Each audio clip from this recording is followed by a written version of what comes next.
பாருங்கள், இது பழம் வந்து நான் சரியாக கவனிக்கல, வேலையாக இருந்துட்டேன், விட்டுட்டேன்.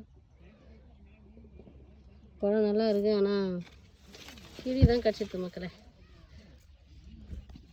அதுங்களுக்கு என்ன தேவையோ நம்ம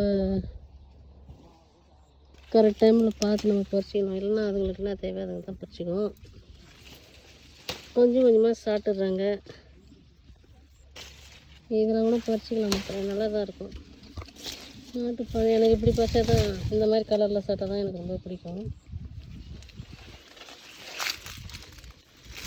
இது பாருங்கள், எல்லாத்துலேயுமே கொஞ்சம் டேஸ்ட் பார்த்துக்கிறாங்க.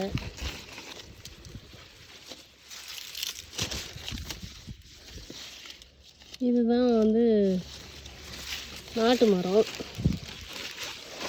நிறையா இருக்குது. நான் சும்மா கைனி சுற்றி பார்க்கலான்னு தான் வந்தேன். நான் பழம் பறிக்கணும்னு வந்திருந்தால் ஏதாவது எடுத்துகிட்டு வந்துருக்கலாம்னு நினைக்கிறேன். இதெல்லாம் வந்து இன்னும் சாப்பிடல.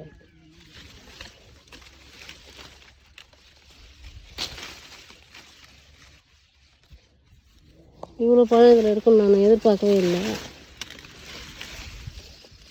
இன்னும் அந்தாண்ட சைடு போகலாம். அந்த இது ஒன்று இருக்குது.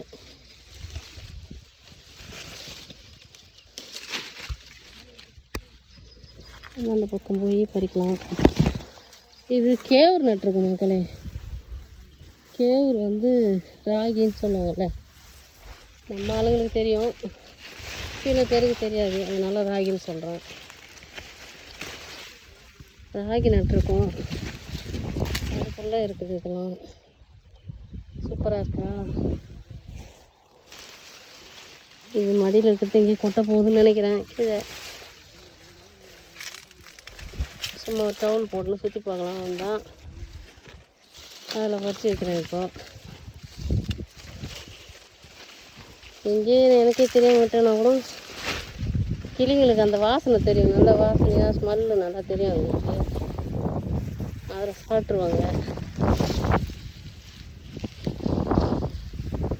அங்கே கூட ஒரு மரம் இருக்குது, இதில் கூட நிறைய கொய்யாப்பழம் இருக்குன்னு நினைக்கிறேன்.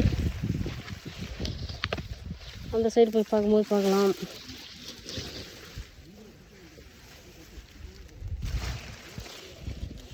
ஒரு மரத்துலே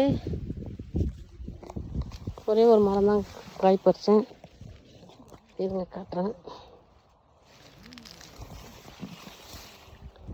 பாருங்கள் மக்களே,